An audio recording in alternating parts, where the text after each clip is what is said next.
Hey. Hey, I'm camera shy. Just kidding. Look, this is the first of our videos that we're doing with a suggestion. So this is 9th chamber. Great idea about doing some of the backstory on the design process of the blades. So, because we're low on stock, this is one that I can actually do without having to wait for stuff come in. But we're gonna do all the other ones that we said. So, 9th chamber, this is you. Man, I got an itch. Hold on, 9th chamber and all your friends. Here's what we're gonna talk about. The striker in particular. So, this was around Christmas. Literally, the wind, because the incoming storm.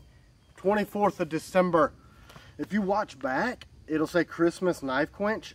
That is the very first striker. That is actually this guy right here. So, wait, you can't see it yet. A lot of the knife designs will be inspired by a customer that says, have you thought of making this? Whatever. So, I literally listened to what you guys asked me for. You know, because my blade's balance points and handle and carry style is different because there was a hole in the market for different types of blades. So of course, if I saw a hole in the market of what I wanted to carry every day, you probably do too. There is some kind of animal snacking on my back meat. It's probably a mosquito. We didn't bring the thermocell. The thermocell is not out here because it's earlier in the day because I can get pissy after noon. I get up at 4. What do you expect? I can't be perfect for you people all the time. Oh, sorry. Nobody's ever told me to quit apologizing to the camera. So I'll be right back. Bye. So look at this.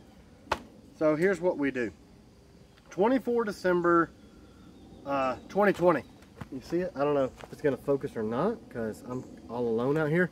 But look, so this, I liked the Raider handle shape because it's comfortable and it's good for EDC. So if it's a EDC style blade and not a big hunter style blade,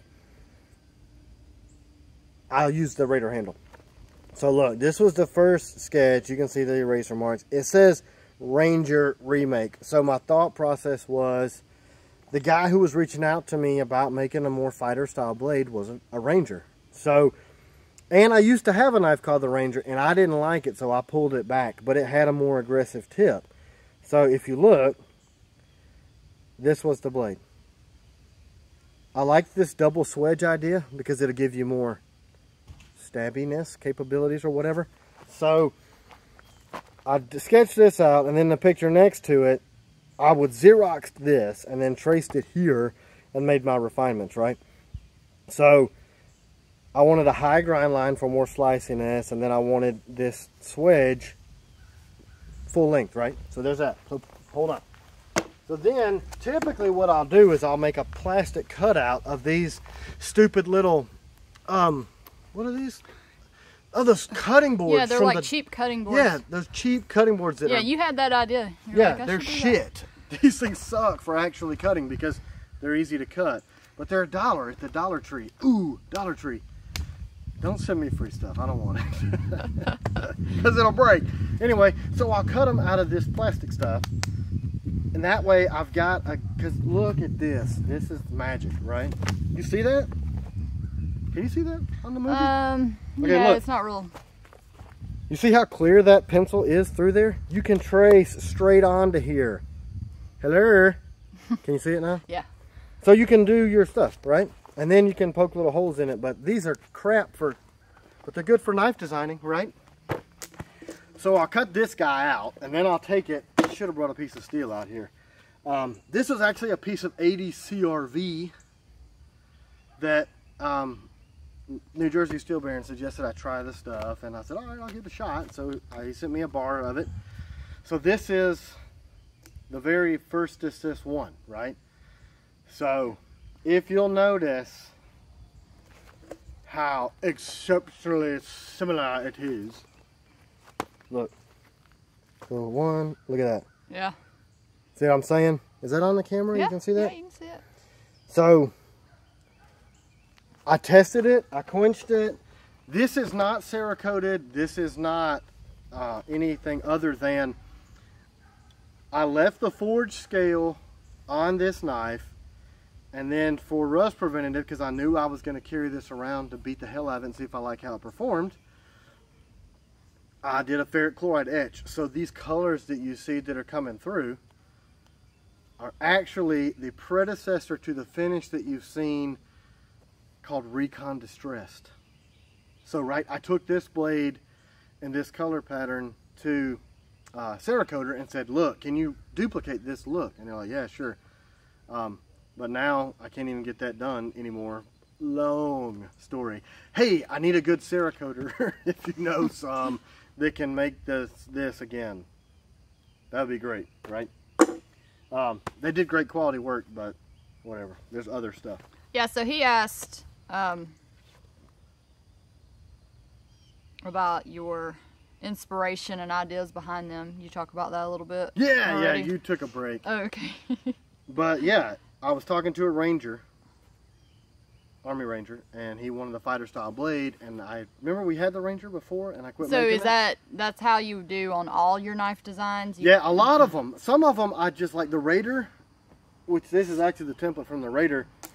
I'll think about what it's gonna be used for. I really don't give a shit about its aesthetics. I think if you make a knife around its use, something about your eye when you see that, you go, I like the look of that. And I think it's because the brain of a person that uses a tool, and a knife is a tool, goes, that looks useful.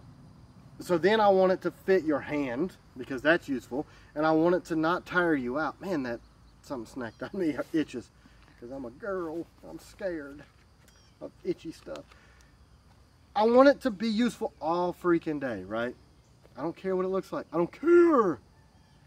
I want it balanced well, and that's also what makes me a pain in the ass to the people that work with me, because I'll take a blade when I get it perfected how I want, and I'll go, all right, balance, feel, look, shape, identical to this, and they go, okay, Steve Jobs, that's not possible. And I go, it is, because I made one right here.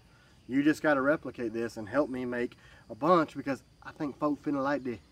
That's what happens. What about why you chose the materials? He asked that too, about having anything having to do with the making process, materials, the handles. Okay, this is a micarta handle because that's what I happen to have that day. But I needed durable and grippy. That's this. But then I also wanted, with the G10 stuff, which is this one, we'll get to that in a second.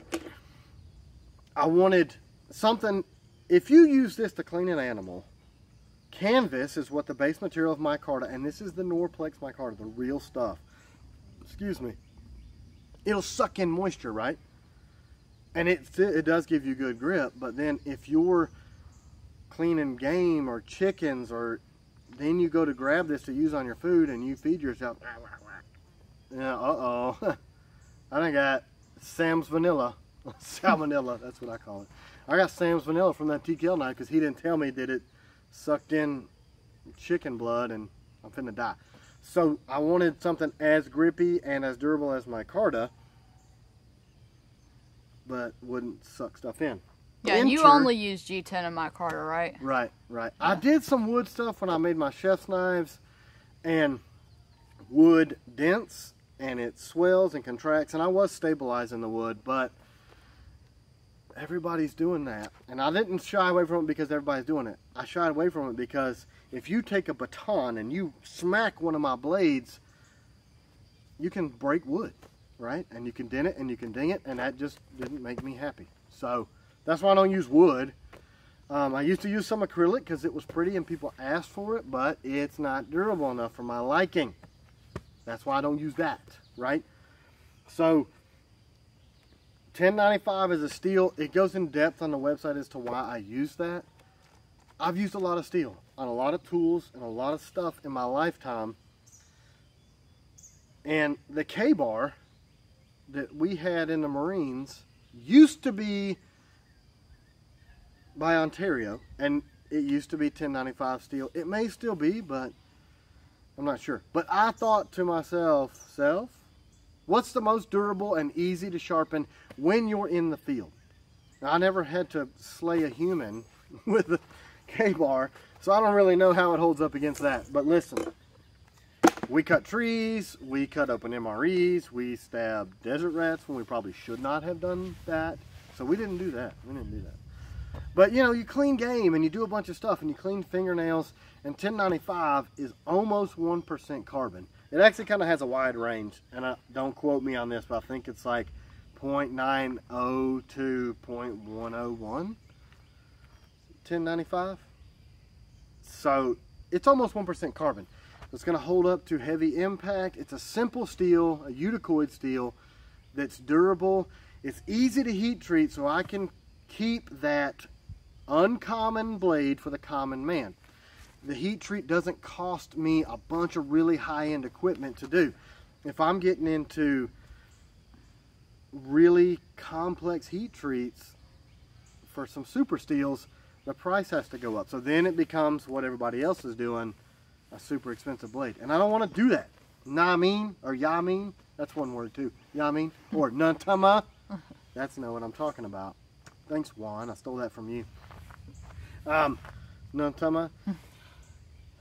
What else did you want to know? Can you touch on why you the handle design and how they're made, or is that proprietary secret? Some of that is proprietary, the way I do it, but like this one, it's just it's comfortable. Like right. You really worked on trying to make it comfortable, yes. and that's you why remember. And you use that handle design for a lot of your right. knives. Right. Yeah, so that's when I touched on that when she had to take a break to go check on camera toddler. I don't know why I call everybody camera stuff. I just started doing that. Everybody's a camera. We finna get wet, camera wife. By the way, Jeremy just called you. You'll have to call him back in a minute. Oh, okay. Thanks, Jeremy. Machinist. He needs my help because we're buying new stuff and expanding our operation into bigger and better things. And I'm an electrician, so he needs me. Electricity to his stuff. Anyway, so let me get back on track. So look, 24 December and then 25 December. I know my family thinks that camera wife is like holding me down and turning me into this. I really am just a normal, like Christmas Day is, you know, we give the kids the stuff and then we beat them and we throw them on a roof and then I do what the hell I want to do. Some of that is true and some's not. Well, look at it. Can you read that? Yeah. 25 December. So this one didn't really go through a long testing period. There were things immediately when I had this knife done. I literally drew it, cut it, shaped it, heat treated, tempered, handled it in a half a day. Yeah, you'll just be like, you'll just design it and do it all in one day. Like, yeah, that's quickly. and that's the for real truth. I mean, that's what's up, yo. So I said, if you'll look at some of these notes, extra long on the Mako. So look, I pulled this down here because I wanted to be able to all the way through on a pierce cut. You see how this says rotate blade? So if you'll look at this, this blade is leaned forward. I didn't like that as much, so I took that away. I rolled this back. I made this wedge full length. I made the blade a little wider and a little bit more aggressive of a tip. See, wider blade. I can't read that upside down. What does that say? Flatter line into the handle, rotated this back. So then, that's the book. There's like some stuff that's upcoming in this, like, ooh, ooh, ooh. You saw some sneak peeks. Ooh. So yeah, it really just comes out of your head. It comes out of my brain. Yeah. That's Tim for brain. So, here is the production version. I have the original in the first Recon Distress Cerakote. I think it's in the truck. It's a funny story about that one too. My wife picked it up the other day and she goes, wow, this really is a comfortable knife. And it was handmade, right? This one's handmade. These are handmade. It's this stupid stuff. Like I hand grind it at this angle and I go, I need you to do this. So that's the striker. Oh, almost cut my finger meat off. The blade can take it, yo. I haven't done a destruction test on this yet because this is actually sold and going out to somebody. I don't want to beat the crap out of this guy's knife. Gabe. This is Gabe's knife. Gabe. You need to come get it, BTW. So that's it. So that is drawing, prototype, plastic, I have the other prototype of this one in the truck, but we're trying to hurry because it's gonna storm. And then into the production versions. So like, people are like, let me buy that one. And I'm like, no, because I didn't like it. But that's it on the Striker 9th chamber. I need to know your shirt and or head size and your color preferences and your shipping address. Please. Send a message. DM? PM? What is it? DM. That money. Yeah, that money me. And we'll send you your stuff. So thanks again. 9th chamber. Bye.